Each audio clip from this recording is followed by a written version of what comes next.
guys, I hope you're all keeping well and safe.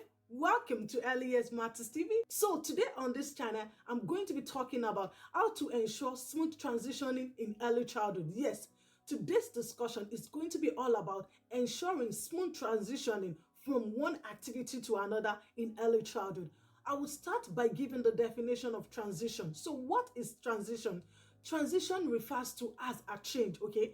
Transition is the situation where young children move in between activities from one activities to another. So how can you ensure smooth transitioning in early childhood? First tip is plan the schedule of the day to reduce the amount of transition that children will do. Yes, it's important that you plan the schedule of your day to reduce the amount of transition that children will do from one activity to another. So which means there is less transitioning. Yes, your goal as educator, as parents, is to ensure smooth running of the day. Yes, and how can you ensure smooth running of the day is to reduce the amount of transition that children will do. Do not let children transit from one activity to another, maybe after 5 minutes or 10 minutes. Okay, this is going to lead to a chaotic situation. So try to reduce the amount of transition that children will do every day. Plan your day. Look at it. Okay, what activities are the children going to do today? How can I ensure that they are not transiting from one activity too much? Because you need to understand that, for instance, if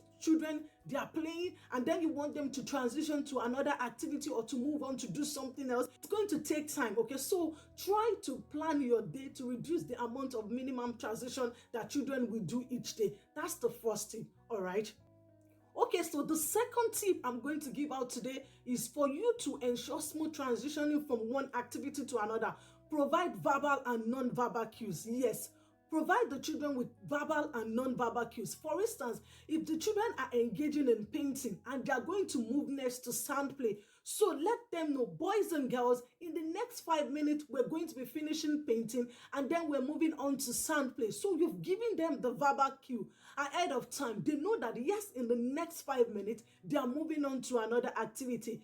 Another thing you could do is have a visual aid, have a visual representation of the next activity they are moving on to. So let's say, for instance, the children are moving on to sand play. Have a picture that represents children playing with sand, and you show it to them and say, okay, boys and girls, in the next 5 minutes now, we are going to be moving on to sand play. So you've shown them a picture representation of what they are going to do next. Okay. Another idea is have a timer. Okay, so have a timer, put on the timer, show the children, okay, boys and girls, I'm going to put on the timer now. So in the next 5 minutes, when the time is up, we are moving on to another activity. So you've given them a cue. They know that in the next 5 minutes, they have to round up whatever they are doing to move on to another activity. When you do this, it's going to ensure smooth transitioning. Okay, it will not lead to a chaotic situation that the children were like, oh, they don't want to stop what they are doing, because we already told them in the next 5 minutes, you're preparing them ahead of the time. So the same thing applicable to adults as well. For instance, let's say if you're watching your favorite show and somebody just come to change the TV without, telling you that, okay, they want to change it, how would you feel? You're going to definitely feel bad. You might not agree with the people. The same thing with young children as well. You need to let them know that, okay, in the next 5 minutes or 10 minutes, they are moving on to another activity. Provide them with verbal and non-verbal cues. Take note of this, all right?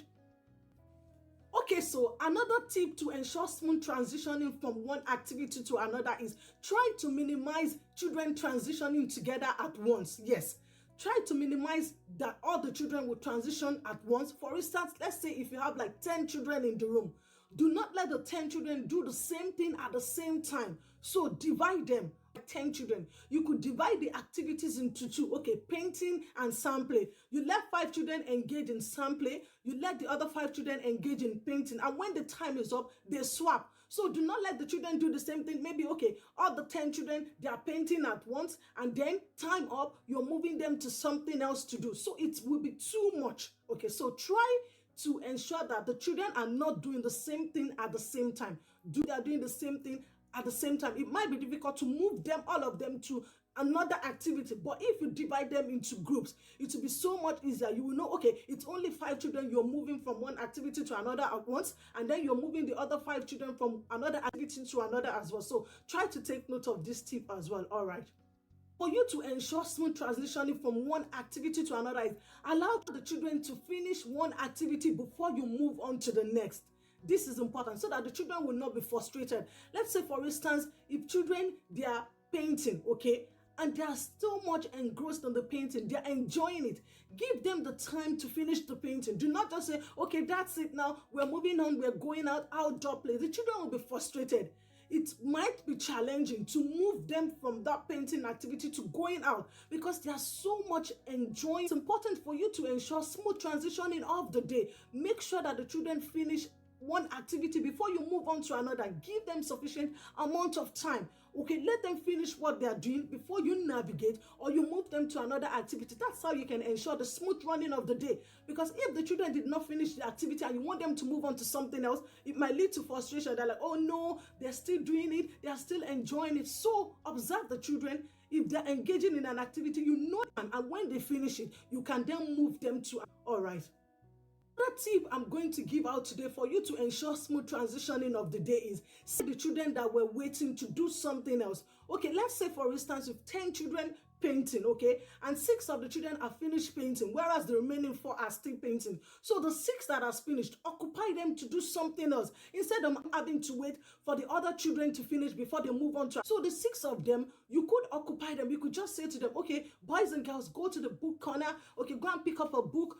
So they are passing away time in relation to ensuring smooth transitioning of the days to occupy the children that are waiting to move on to another activity. Okay, so let's say you've seen some children, they finished activities earlier. So let them do something else instead of them having to wait for other children. And they'll be waiting, they'll be like, oh, they are not doing anything else. They are just on their own. Okay, so because if you do this, you're transitioning them to another activity. So you could just say to them, okay, boys and girls, go to the book corner now. Okay, go and read a book, relax before we all have to go outdoor. Okay, before already distract them, okay, to doing something else instead of them having to wait, looking at the remaining 4 children and like, oh, what are they doing? They have to wait for them. They help you tips from me today in relation to how you could ensure smooth transitioning of your day-to-day activity in early childhood. If you want more of this on this channel, what do you have to do? Subscribe, and not just subscribe, turn on your notification bell so that you'll be the first person to be notified each time a new video is being dropped on this channel. Until I come your way next time, stay safe and mind yourselves for now. Bye.